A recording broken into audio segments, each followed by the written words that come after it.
na lista lá quem foi o autor do repertório essa semana. Agora está funcionando. Eu não sei quem foi o autor do repertório essa semana, mas seja lá quem tenha sido, parabéns, maravilhoso repertório. Me lembrei de alguns anos atrás, né? De um tempo atrás em que a igreja não era um problema. Vocês lembram do tempo que igreja não era problema? Porque me parece que hoje igreja é problema para algumas pessoas. Pô, eu tenho que ir para a igreja hoje. No meu tempo de adolescente, de jovem ainda sou, né? Mas de adolescente, ir para a igreja era um prazer. Um prazer. Agora parece que é um problema, né? Puxa vida, hoje tem culto. Como é terrível essa mudança completa de paradigma. Eu lembro que a gente, quando não tinha nada para fazer na igreja, a gente ia para a porta da igreja, na praça, né, Deisiane? Lembra disso, né, Deisiane? Juntava aquela galera na porta da PIB para não fazer nada, mas para estar junto, para dar a volta na praça, né? A gente achava que se rodasse a prefeitura 7 vezes ia derrubar, igual que derruba a muralha de Jericó. Que tempo precioso! E essa última música me lembra, eu não consigo ouvir essa música que não seja pela voz do David. Essa música, quando a minha memória afetiva me leva a David, lá no tempo de PIB em Magé. Quanta saudade desse tempo. Maíssa quer falar um pouquinho para a gente a respeito do próximo domingo. Você virou mormon, meu filho? Está todo de preto? Está igual mormon. Igreja de Jesus Cristo dos Santos nos últimos dias, né? Maíssa. Não é a Maíssa do Silvio Santos, não, mas é a nossa Maíssa. Fala aí, Maíssa, o que você quer falar? A paz dos seus irmãos, amém? Tira a mascarina. Isso. Tá bom. Semana que vem a gente vai voltar com os cultos presenciais das crianças. Os cultos online vão continuar acontecendo pelo Meet no mesmo horário dos presenciais. Então, todas as crianças que estão aí, que querem vir aos presenciais, os pais podem trazer. Estamos pedindo para que tragam as crianças, que a gente vai estar preparando aulas maravilhosas, cultos infantis, para que a gente venha sempre estar cuidando das crianças da nossa igreja, amém? Não se preocupe, todas as crianças que subirem vão precisar estar de máscara para subir, tá? Quem não tiver máscara, traga máscara, a gente vai arrumar uma máscara em algum canto para botar, porque todas as crianças têm que estar de máscara. Todos vão sentar separados, não vai ter nenhuma criança junta. Os cultos vão ser feitos todos juntos dentro do salão, não vai ter divisão de classes nesse momento, para que tenha toda a segurança possível, toda a circulação de ar possível, para que não tenha nenhuma problema com isso. Eu venho pedir para que vocês venham a orar sobre essa volta, para que sejam crianças que venham estar sendo abençoadas também pelos cultos presenciais. Nós sabemos que nos cultos online não pararam, eles continuam trazendo as crianças da nossa igreja para ouvir, mas agora a gente vai voltar à nossa igreja, a estar junto com as crianças, ensinando bem pertinho, e também para aqueles que ainda não estão podendo vir à igreja, vai continuar sendo no Meet, tá? É só esse o aviso. Espero vocês semana que vem. Então, retomaremos na próxima semana com o culto infantil.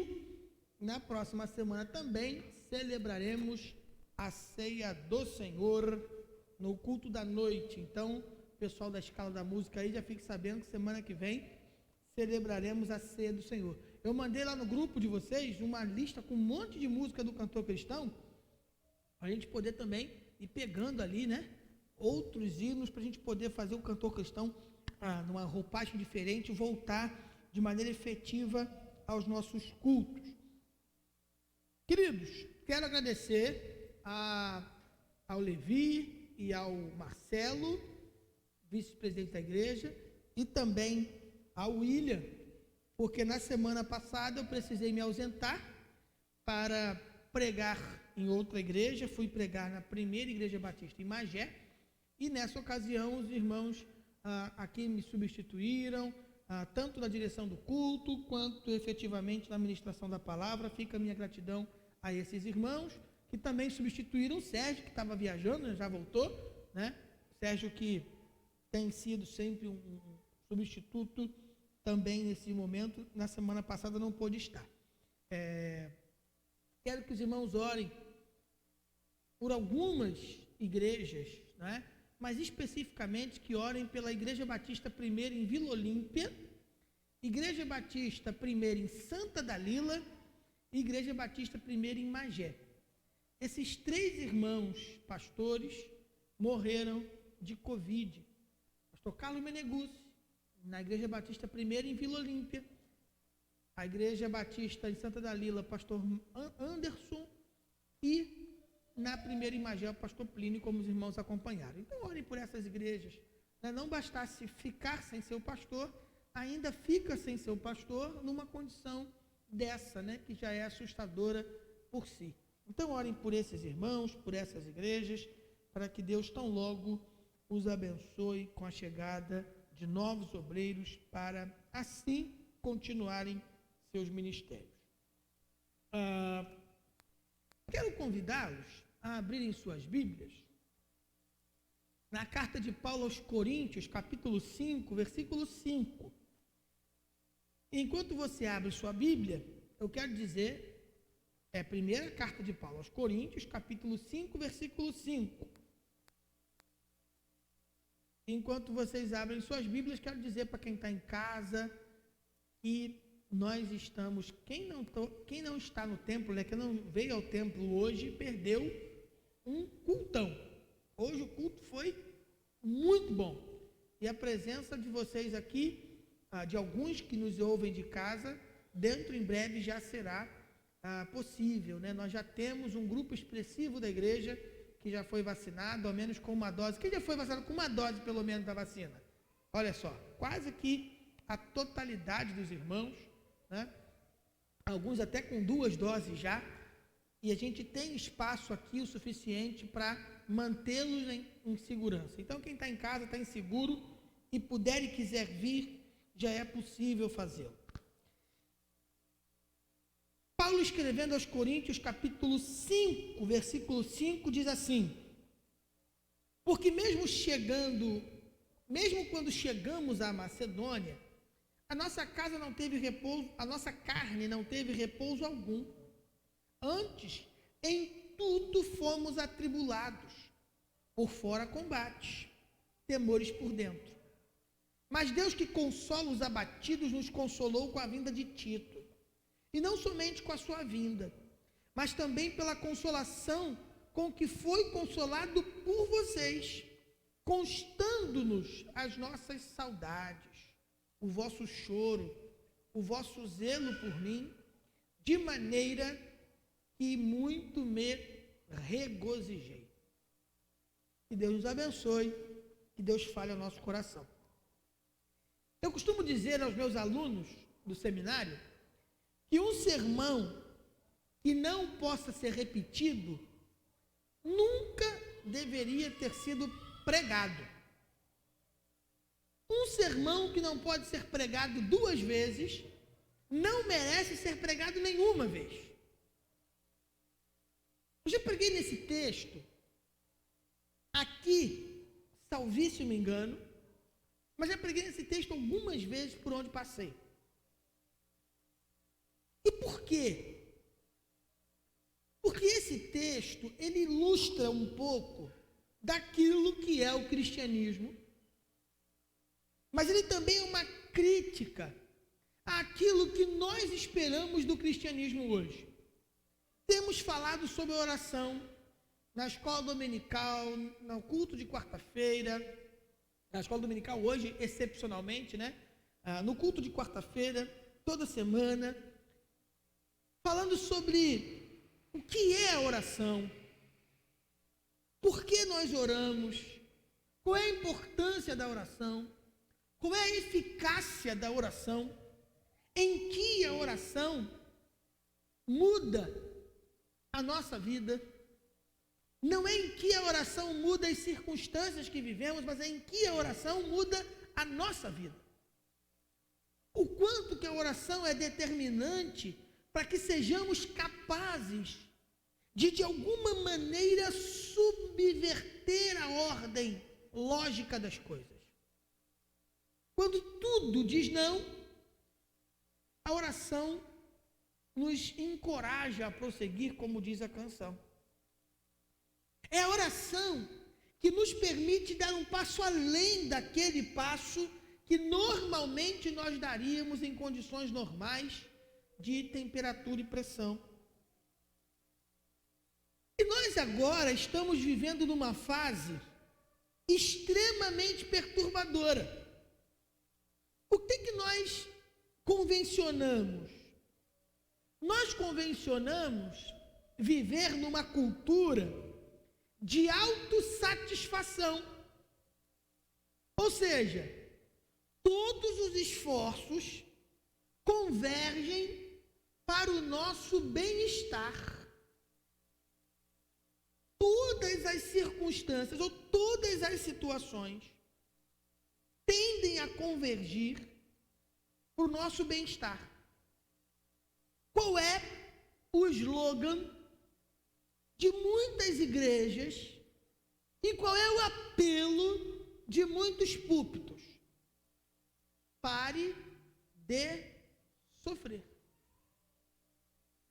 E é evidente que nenhum de nós aqui é masoquista. Nenhum de nós aqui gosta de sofrer. Nenhum de nós aqui tem prazer no sofrimento. Ninguém acorda de manhã cedo e fala assim: ai, que vontade que eu estou de bater com o dedo mindinho na quina do móvel de centro. Ou ainda, que vontade que eu estou de bater o dedo na porta do carro. Que vontade. Ou ainda, ai, que vontade de ficar doente. Ninguém tem esses pensamentos. Quem tem é maluco, sem tratamento. Mas não obstante a essa não vontade, o sofrimento nos alcança. O sofrimento chega até nós. Luiz Felipe Pondé, eu citei o Pondé semana passada pregando na PIB, citei o Pondé quarta-feira e vou citar o Pondé hoje. É um filósofo de São Paulo que ele fala assim: quando a vida está muito boa, quando a vida está perfeita demais, o homem se torna completamente inerte a todas as coisas. Se torna um demagogo e conservador. A igreja viveu isso. A igreja viveu um momento em que as coisas estavam muito boas.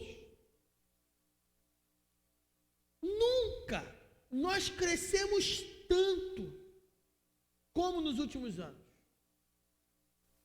Nós vivemos dentro do cristianismo protestante um crescimento exponencial. As igrejas cresceram, as pessoas que lideravam essas igrejas se tornaram pessoas influentes na sociedade, na política, na economia. As igrejas se tornaram verdadeiros ambientes de alegria plena, felicidade plena. Como se, de alguma forma, viver para Deus causasse em nós uma certa anomia, ou causasse em nós uma anestesia. Como se de alguma forma fôssemos anestesiados. Como se a vida, fácil demais, nos fizesse acreditar que essa facilidade era fruto da bênção de Deus. De maneira que, quando tudo vai bem, graças a Deus. Mas não aprendemos a amadurecer com isso. E quando tudo vai bem e algo acontece de errado, muitos de nós afastamos-nos de Deus, afastamos-nos da fé, afastamos-nos daquilo que verdadeiramente nos sustenta, que não são coisas passageiras, como o bem-estar, mas são coisas eternas. O apóstolo Paulo, ele chega diante das suas ovelhas e diz o seguinte: olha, desde que nós chegamos aqui, absolutamente nada de bom nos aconteceu. É como se esse slogan, pare de sofrer, estivesse sendo de maneira cabal, de maneira última, definido por Paulo como a maior de todas as heresias que alguém pode acreditar. A coisa mais absurda que nós podemos acreditar é na ideia de que um dia nos livraremos do sofrimento. A grande garantia que temos não é a de que nós não sofreremos. A grande garantia que temos é de que, diante do sofrimento, Deus está no meio de nós. Irmãos, é possível, em algum lugar da Bíblia, registrar promessas de Deus que não estejam diretamente ligadas, diretamente voltadas, promessas de Deus que não estejam ligadas a um compromisso com Ele. Ou ainda, é possível encontrar no texto bíblico a menos aventada a ideia de que a vida seguirá sem percalços, sem dificuldades, sem tragédias. Na sua experiência pessoal,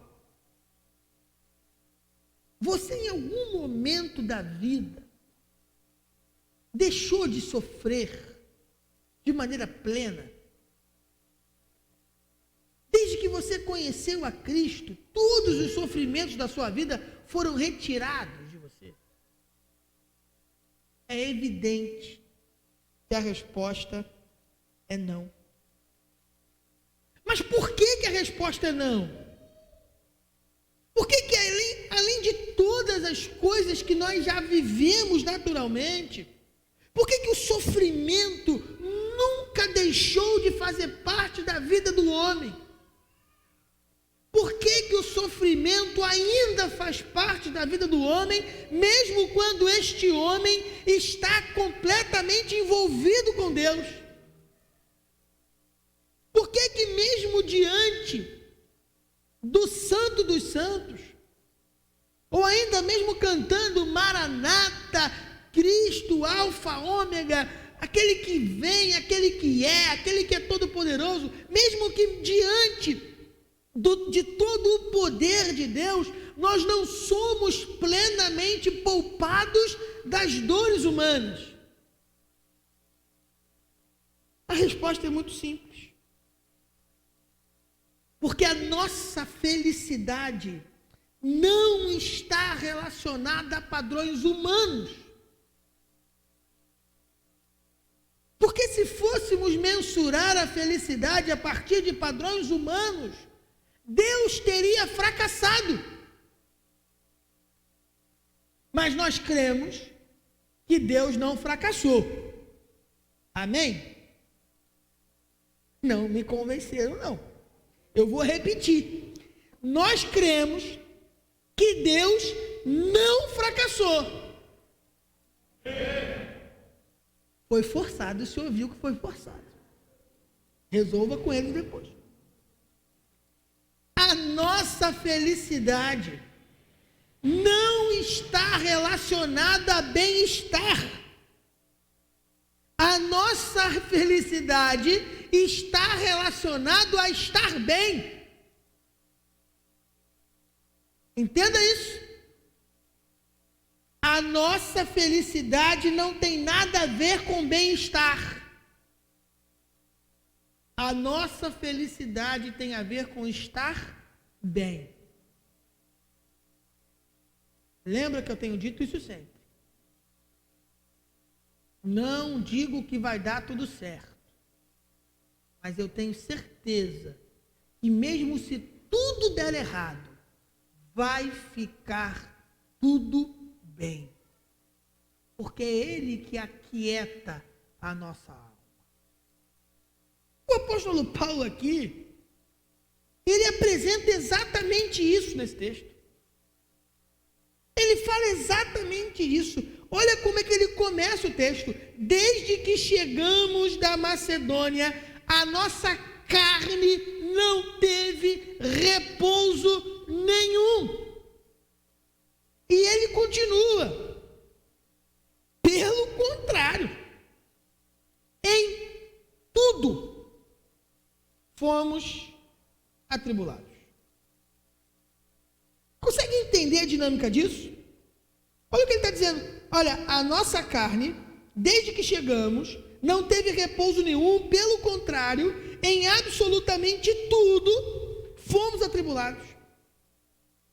Não dá para olhar para esse texto como um romance.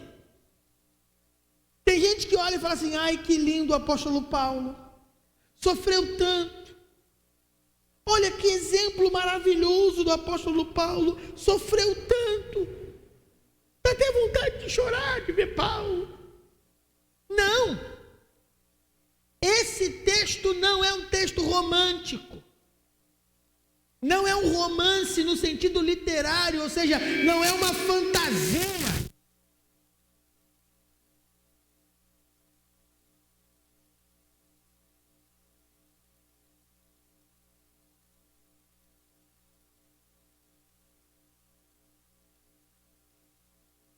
Aqui.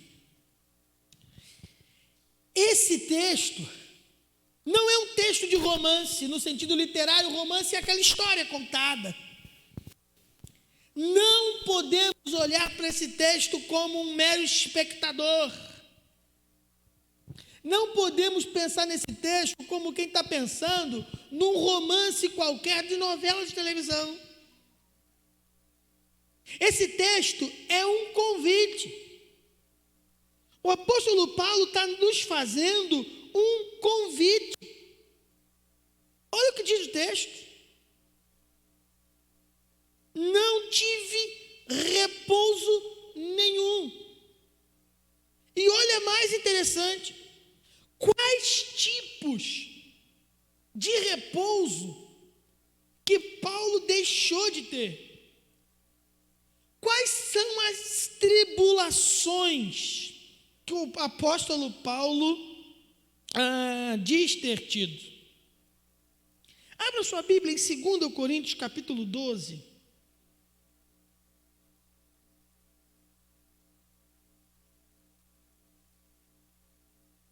Versículos de 16 em diante.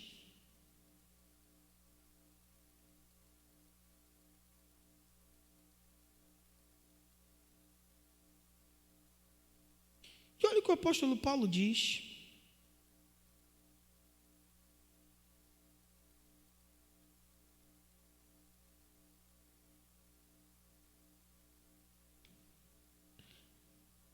O apóstolo Paulo, no capítulo 2 de Coríntios, no capítulo 12 de Coríntios, na segunda carta, ele está descrevendo como foi a sua estada até ali.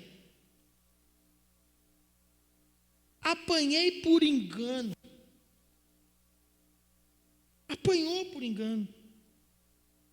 Dizendo, inclusive, que ao longo da sua caminhada, ele se torna um instrumento da graça de Deus, justamente porque ele entendeu o que o sofrimento era capaz de produzir nele.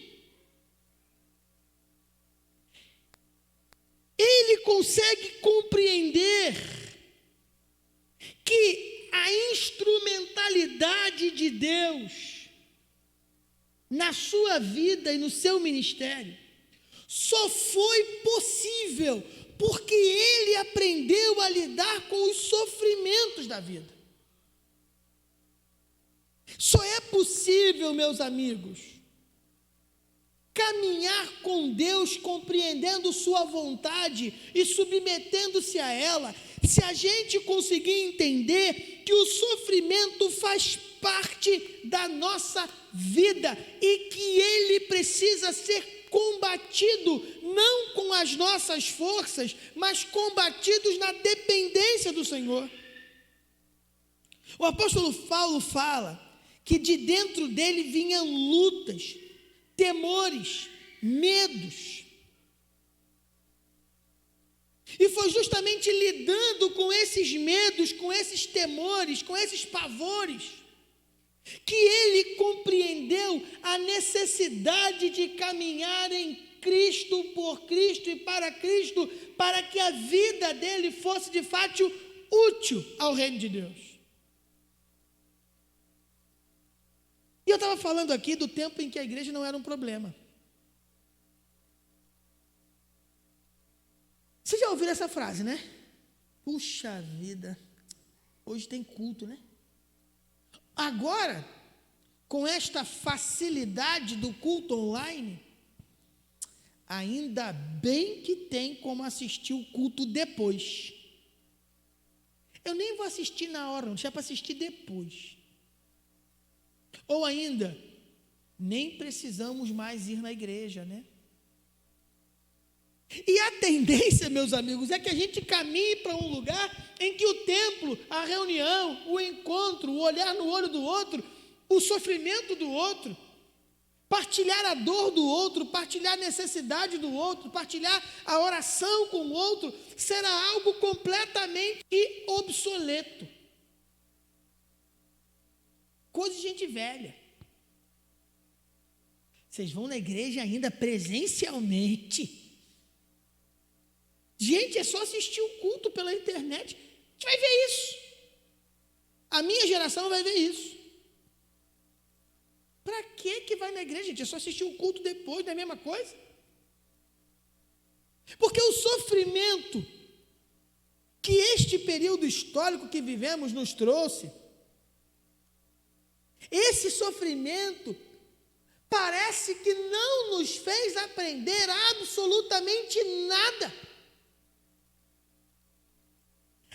A impressão que tenho é que a pandemia não potencializou aquilo de bom que temos, pelo contrário, a pandemia parece que colocou para fora aquilo que de pior temos. Porque arrumamos uma justificativa para não mais experimentarmos as dores uns dos outros. É como se abster-se de estar com alguém, e é óbvio que nós temos uma questão sanitária muito grave a ser tratada, mas para muitos tornou-se a grande razão que esperava para não mais ter uma vida de comunhão com a igreja de Deus. E eu nem entro no mérito da comunhão com Deus, porque eu não tenho nenhum problema com isso. Relação com Deus é você e Deus é você que lute com Ele. Eu estou falando de relação com a igreja de Deus. Porque relação com Deus, sem relação com o corpo de Cristo, é a maior de todas as ilusões que alguém pode ter. A maior ilusão que um cristão pode ter é achar que ele pode ter comunhão com Deus sem ter comunhão com a igreja de Deus, com o corpo de Cristo. Onde é que nós colocamos as nossas angústias? Quem aqui, na vida cristã, no momento agudo de tristeza, de sofrimento, de dor, não recebeu o afago da igreja de Deus? o carinho da igreja de Deus. A gente recebe umas patadas também, mas faz parte do jogo. É bom que a gente aprende. Ah, meus irmãos, já escutei cada coisa. Se eu levasse para o coração, você nem imagina. Mas o apóstolo Paulo, ele fala assim, olha, mas Deus, no versículo 6, ainda no capítulo 5, mas Deus, que consola os abatidos, nos consolou com a vinda de Tito. Mesmo estando com a alma atribulada, com a alma cansada, mesmo depois de não ter tido repouso algum para a alma, mesmo depois de não ter tido momento nenhum de descanso, o texto continua dizendo que Deus consola os abatidos e nos consolou com a vinda de Tito, e não somente com a sua vinda, mas também pela consolação com que ele foi consolado por vocês. Ele está escrevendo aos Coríntios. É como se Tito tivesse arrebentado, tivesse ido para a igreja de Corinto, lá em Corinto tivesse sido tratado, encorajado, abençoado, pastoreado, guiado, conduzido, e após ter passado por tudo isso, ele tivesse voltado para o apóstolo Paulo, recuperado e ajudando Paulo a lidar com as suas dores daquele momento. Esta é a importância da igreja de Deus. A igreja de Deus, ela é fundamental para que nós sejamos capazes de abençoar um ao outro, de cuidar um do outro, de pastorear um ao outro, de consolar um ao outro, de ser na vida do outro instrumento da graça de Deus, para que o sofrimento que é impossível de fugir dele seja atenuado, seja diminuído. Como se a igreja fosse um lugar onde Deus, por graça, misericórdia e bondade, usasse para tratar a nossa alma, para tratar o nosso coração.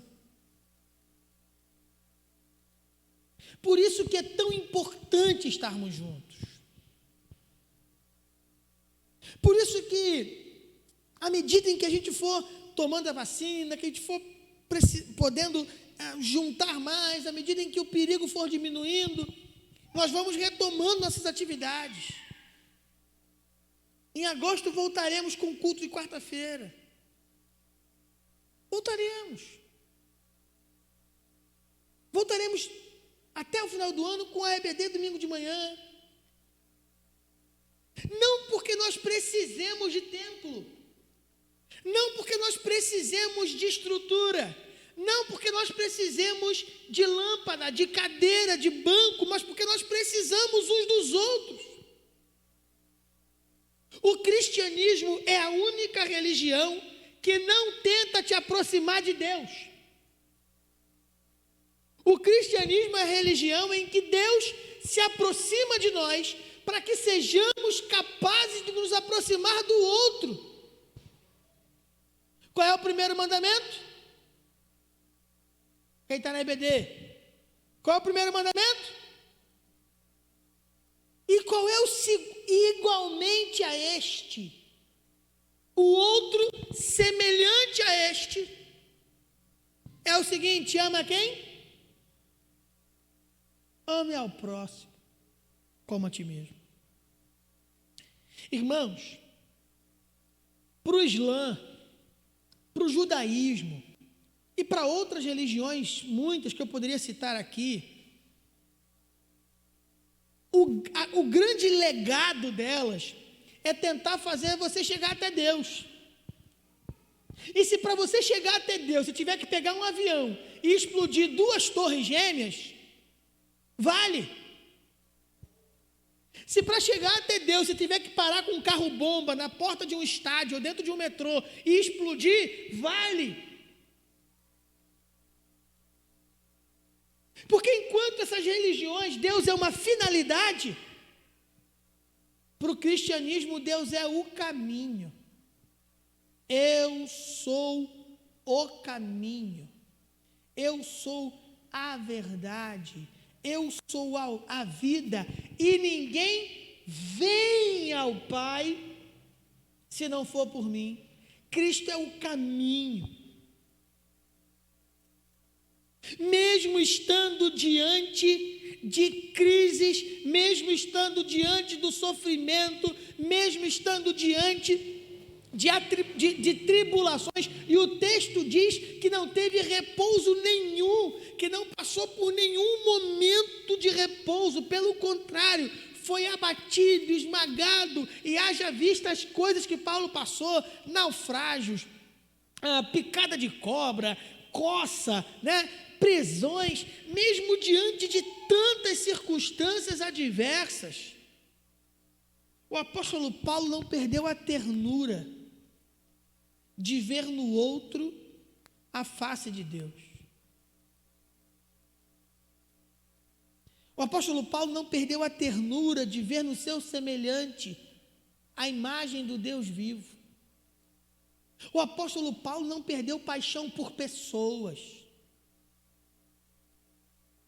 Ele chama Tito de volta, para que Tito pudesse cuidar dele, porque Tito havia sido cuidado pela igreja. É por isso que a palavra diz que nós devemos considerar o outro superior a nós mesmos, não numa relação de subserviência, mas numa relação de mutualidade. É como se eu considerasse o Sérgio maior do que eu, e o Sérgio considerasse a Josiane maior do que ele, e a Josiane a Franciane o Francisco, o Francisco o Levi a esposa, e daí até chegar em mim de novo. É como se a grande dinâmica da igreja fosse ninguém querer ser maior que ninguém, ninguém ser melhor do que ninguém, porque na verdade a graça de Deus nos iguala, e nos iguala por baixo. Diante da cruz de Cristo somos todos idênticos, independente do que você já fez, do que você já cometeu de erro, do que você comete de erro, independente do que você faz de bom ou de ruim, diante da graça de Deus somos idênticos, somos iguais. Não tem Paulo, não tem Tito, não tem Pedro, não tem João. Diante da graça de Deus só tem uma coisa: a igreja de Deus. Nós precisamos voltar a valorizar a igreja de Deus. Um pastor amigo meu falou assim, ontem na reunião do conselho, quantas pessoas estão indo na sua igreja? Eu falei, tem domingo que dá umas 40, umas 50, isso tudo? Eu falei, não, para mim está muito ruim, isso tudo para mim está péssimo, 40 está ruim. Hoje deve ter quase umas 40 pessoas. A igreja dele deve ter mais ou menos o dobro da nossa. E tem culto que vai 8. Sabe por quê? E a tendência é aumentar, né, gente? Vamos combinar. O povo está vacinando. Sabe por quê? Que todos os bares, daqui para mais a gente vai vendo, todos os bares estão lotados e a maioria das igrejas estão vazias, porque eles têm mais prazer no que fazem do que nós no que fazemos. Porque eles têm muito mais paixão no que fazem, eles acreditam muito mais no que fazem do que nós acreditamos no que fazemos. E se de alguma maneira a gente não for capaz de olhar para a igreja e ter pela igreja amor, zelo, não pelo templo, não pelas paredes. Eu sou do tempo que a gente ia para o banheiro, o diácono ia atrás. Diácono batista geralmente tinha bigode, não sei porquê, acho que era uma marca obrigatória, devia ter alguma coisa no estatuto deles. Mas peguei Toninho Pio. Irmãos, o diácono ia atrás da gente. E se a gente entrasse naquela cabinezinha lá e demorasse muito, não demorava muito, alguém fazia assim, vai demorar muito aí? E se você tivesse de fato fazendo aquela coisa que se faz naquela cabine, você tinha que parar e ir para o culto. Eu sou do tempo que nós, os diáconos, sentavam no meio dos adolescentes para ficar assim, Ou então ele batia no ombro e falava assim, está atrapalhando o culto. Ele atrapalhava mais falando que estava atrapalhando do que a gente atrapalhava. Mas que tempo precioso. Que tempo bom. Eu estou meio nostálgico, gente. Que tempo bom. Não escutei não, mas eu imagino que tenha sido coisa feia. Que tempo bom. Porque naquele tempo a gente olhava para a nave da igreja, e na primeira de Magé eu já preguei para a igreja embaixo, lotada. Falei isso com o José no domingo, falei, Preta, já preguei nessa igreja com todos os bancos de baixo cheios, cadeira no meio do corredor, galeria lotada e membro da igreja em pé para dar lugar para visitante. A central de Magé teve que construir um templo novo, porque não dava conta. A PIB do Vale era lotada. E alguma coisa aconteceu que a gente perdeu uma geração inteira. Sabe por quê? Porque muitos de nós perdeu a referência no outro também. Porque o outro, para muitos de nós, deixou de ser importante. Como se quiséssemos olhar para Deus, e se fosse possível olhar para Deus sem olhar para o meu semelhante. Pastor, você está fazendo heresia, pastor. Que negócio é esse de que o outro é Deus? Bom, se alguém fez heresia, não fui eu não, foi João. João disse que se aquele que diz que ama a Deus e não ama o seu irmão é mentiroso. E diz mais, nisto consiste o amor, que Deus deu sua vida por nós e nós devemos dar a vida pelos nossos irmãos.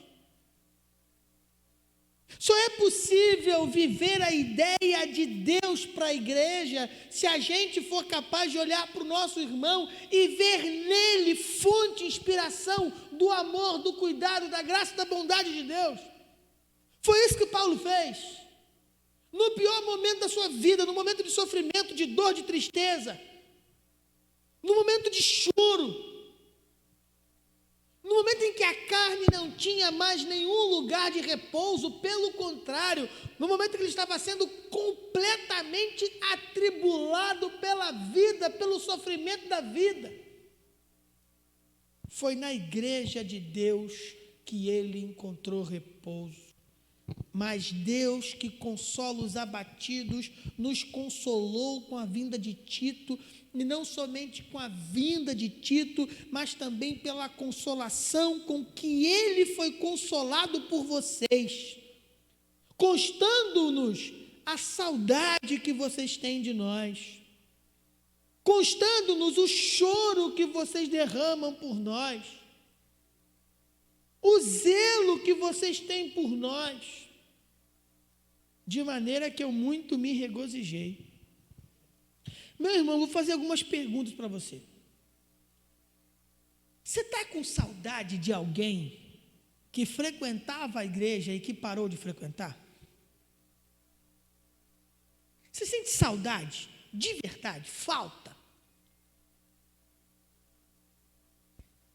Manda uma mensagem para o cara. Não faz igual o apóstolo Paulo, que tem que mandar uma carta, esperar para ver se o soldado romano vai liberar, porque tinha uma censura prévia, né? Manda um zap para o cara. Ó, meu irmão, estou te mandando um zap, sabe por quê? Porque o pastor acabou de dizer aqui na igreja que a gente tem que ter saudade de você. E eu estou com saudade de você. Como está fazendo falta a sua presença aqui no meio da gente. Como está fazendo falta olhar para você no final do culto? Como está fazendo falta olhar para você? Ou então saber que, ao menos, mesmo não estando presente, você está aí na internet, assistindo aos cultos. O apóstolo Paulo está dizendo que o que trouxe consolo para ele foi saber que alguém tinha saudade dele. Às vezes, o consolo que o teu irmão precisa é saber que você está sentindo saudade dele. Sentindo falta dele. Como é bom ter você aqui. Não é assim que a gente cantava antigamente? Sua presença aqui nos trouxe alegria e de prazer a nossa alma. A gente ia cantando esse troço quase de Magé Macaé em Retiro. Agora só o Sérgio Leite vai cantar para... Foi bom conhecer. Que tempo bom. Quando a gente sentia saudade dos outros. Não tinha grupo de zap, não tinha nada. O que tinha era o dia e o horário. Todo dia, às 7:30 podia passar na porta da primeira igreja, que estávamos todos nós lá. Todo domingo, 9 podia passar que estávamos todos nós lá. O grupinho da Nova Vida, o grupinho da Wesleyana, o grupinho da Central, o grupinho da PIB do Vale e, é claro, o melhor de todos os grupos, do grupo da PIB. Todos nós lá. Que tempo bom que a gente sentia saudade do outro. A gente fazia visita nos lares. Culto nos lares, oração, não tinha essa engenharia toda que eu tentei fazer aqui não, pequeno grupo multiplicador, missão, visão, não tinha nada disso, a gente ia. Agora você vai lá, gasta dinheiro, gasta tempo, faz curso, faz preparação, compra livro, monta slide, fica quase um ano treinando a liderança para o trem não andar. Antigamente a coisa ia, porque a gente sentia saudade um do outro. E o texto continua, olha, o que me consolou foi saber que vocês estão chorando por mim. Meu amigo, qual foi a última vez que você chorou por algum dos seus irmãos? Qual foi a última vez que você chorou porque tem alguém da igreja sofrendo? Tem crente que fala assim, eu não gosto de velório, mas não perde uma boca livre.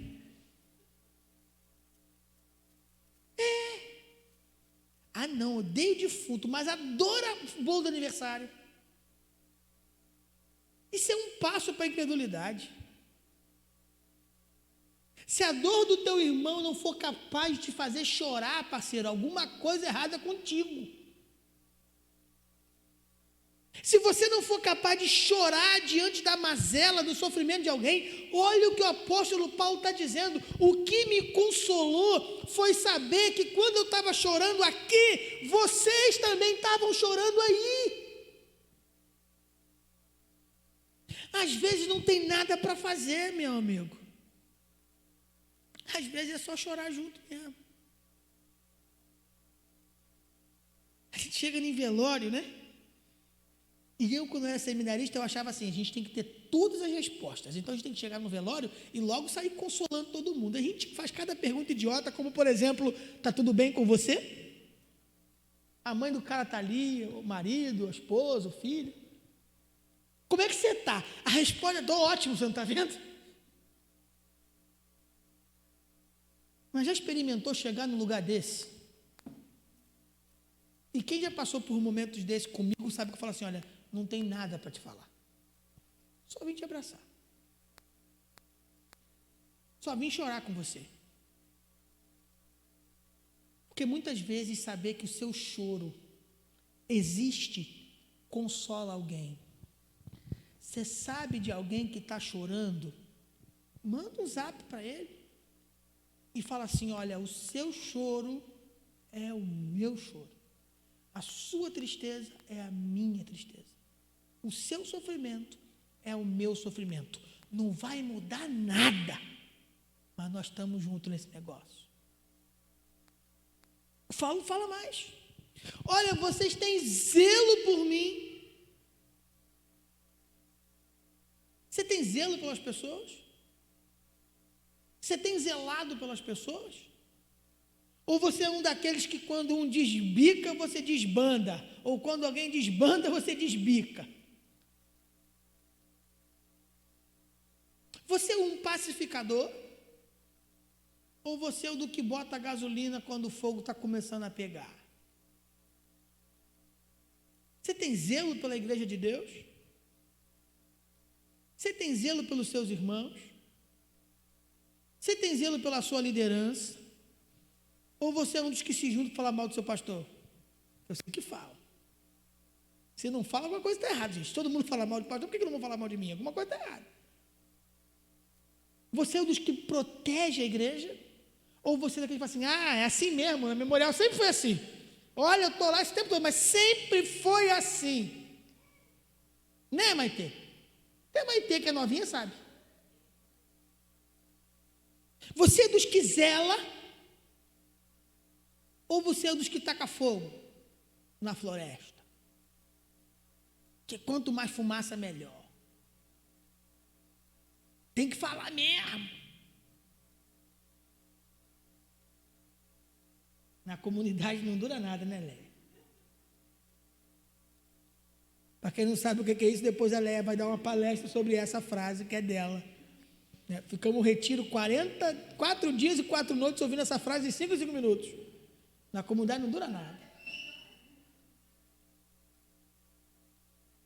Deus me livre de fofoca. Mas vou fazer, né? Você tem zelo pelas pessoas de Deus? Olha, eu vou te fazer uma crítica construtiva. Crítica construtiva foi o diabo que inventou. Não existe crítica construtiva. Crítica é crítica. Ela pode construir ou não.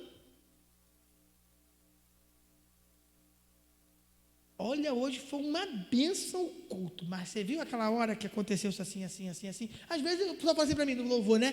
Viu que nós erramos hoje? Eu falei, eu não. Gente, a Josiane sabe disso, eu não vejo se errou. Eu não sei se desafinou, eu não sei se não estava no tom, porque para mim isso não faz a menor diferença. Eu sou ruim para dedéu. Eu sou péssimo.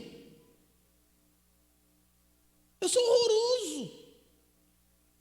Você é daqueles que incentiva. Quem é que vai sair daqui hoje e vai mandar mensagem para o Levi, para o Sérgio, para a Josiane, para a Franciane, para a Leia, para a Natália, para a Maeli, para a Marta, e vai dizer assim para eles, olha, que bênção, para o Lucas, que bênção vocês hoje na nossa vida. Para o Sérgio, para o Francisco. Quem de vocês vai sair daqui hoje e vai mandar uma mensagem para os ministros de louvor e falar assim, olha, hoje Deus falou no meu coração por causa da ministração de vocês? Quem vai fazer isso? Às vezes é isso que o cara está precisando para não largar o instrumento, para não largar o microfone, para não largar o data show e fazer outra coisa. Quantas vezes, depois de um culto em que você foi abençoado pela palavra, você me mandou um zap para falar assim, pastor, que bênção é ter você na vida da igreja. E olha que eu não sou mimizento, nem preciso disso, minha autoestima é até elevada demais. Mas quantas vezes é isso que a gente precisa para continuar no ministério? Quantas vezes você agradeceu a Deus? Porque você nunca precisou chegar aqui e limpar um banco para sentar. Quantas vezes você agradeceu a Deus porque você não precisa fazer nada, você não sabe nada, você entra, cultua e vai embora, e um monte de gente chegou mais cedo, acendeu lâmpada, afinou instrumento, preparou o culto, preparou o sermão, preparou a lista de músicas. Hoje à noite, ainda hoje, ou provavelmente amanhã até meio-dia, o pessoal do louvor já está com a lista lá no grupo deles, para o domingo que vem. Quantas vezes você gastou tempo demonstrando zelo pelos seus irmãos? O sofrimento de Paulo não foi atenuado pelo Espírito de Deus só, não. O sofrimento de Paulo foi atenuado porque a igreja de Deus compreendeu o seu lugar. Qual é o seu lugar na vida do seu irmão? Qual é o seu lugar na vida daquele que divide o banco com você? Qual é o seu lugar na vida do seu irmão? Igreja é isso. Não desanima, não. Às vezes vir ao culto uma vez por semana. Poxa, só domingo à noite, dá uma desanimada, aí não vem numa semana, fica 2 semanas sem assistir culto. Aí já não desanima, não. É o que temos para hoje. Vai lá no culto de quarta-feira, clica naquele link que eu mando para todos vocês, sem exceção, a menos que eu não tenha telefone. Chega lá. Vai lá no culto de oração de quarta-feira. Deixa a preguiça de lado. Vai domingo de manhã no EBD. Hoje foi tão prazeroso. 11h30 a gente estava ainda na EBD. E a gente abre o microfone aqui. Aí a dona Nevinha falando com a Vânia lá. Daqui a pouco a Jo abrindo lá, falando com o Antônio. E a gente vai ali de uma maneira descontraída, a gente vai partilhando a vida, amadurecendo, crescendo, um consolando o outro, um abençoando o outro, um pastoreando o outro. É para isso que a igreja existe. Igreja não é para você vir aqui uma vez por semana, achando que a sua vida vai mudar, porque eu vou dizer pare de sofrer. Igreja é para experimentar o outro. Igreja é para se decepcionar com o outro. Igreja é para até decepcionar o outro. Mas no final tudo fica bem. Porque na igreja nós curamos uns aos outros. Nós pastoreamos uns aos outros. Nós consolamos uns aos outros. O apóstolo Paulo estava triste, sem repouso na alma. Mas foi a igreja de Deus que o curou. Quantos de nós não estamos tristes, com a alma abatida e angustiada, e a atuação da igreja de Deus te trouxe de volta, te deu um sentido novo, te deu uma alegria nova, te deu esperança de dias melhores. O Espírito de Deus agindo sobre a igreja de Deus é capaz de transformar a maior amargura, a maior tristeza, a maior angústia em bálsamo, em cuidado. Por isso, meus amigos, meus irmãos, façam isso. Não dorme sem fazer isso, não. Sinta saudade, chore, zele. E o apóstolo Paulo termina assim: isso tudo foi tão bom que eu muito me regozijei. Seja o motivo da alegria de alguém ainda hoje. De preferência de algum irmão, de alguma irmã, de alguém que está sofrendo, que está preocupado, que está com medo, de alguém que te magoou, que você tenha magoado, de alguém por quem você deveria ter chorado e você criticou, de alguém que você deveria ter zelado e você ignorou. Não abra mão disso, porque é na comunhão da igreja de Deus que o Espírito age de forma completamente perfeita. Nós somos igreja, somos corpo. Eu não sei se vai dar para cantar essa que eu estava pensando aqui, mas um dia nós recebemos um novo coração do Pai, um coração que foi regenerado, que foi transformado, um coração que foi inspirado por Jesus. E um dia nós nos tornamos parte um do outro. Eu dei uma referência errada para você. Não dei? Porque a referência errada que eu dei diz exatamente isso. Todos os membros do corpo são importantes. Nós pertencemos um ao outro. Nós fazemos parte um do outro. Nós somos extensão um do outro. E uma igreja forte é uma igreja que compreende isso. Que chora, que zela, que tem saudade e que é instrumento da graça de Deus na vida daquele a quem Deus nos deu como irmãos em Cristo. Que Ele nos abençoe, que Ele nos guarde.